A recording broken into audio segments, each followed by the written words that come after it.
Hello guys, in this video I am going to show you how to show traffic and road names on the map on the GPS Tracks application. But first I just want to mention, don't forget to subscribe to my channel, because at 10,000 subscribers I am going to show you my whole YouTube revenue statistics and growth strategy, how to make money online. So let's jump into it. First of all, open the app on your phone.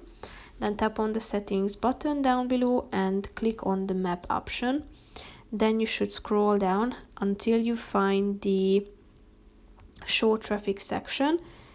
As you can see, it's only available for Apple Maps, so tap on this button to turn it on the right side, and as you scroll down a bit below this you can find the show road names for custom maps option, meaning that it will display road names for any of the third-party maps in the GPS Tracks Pro subscription.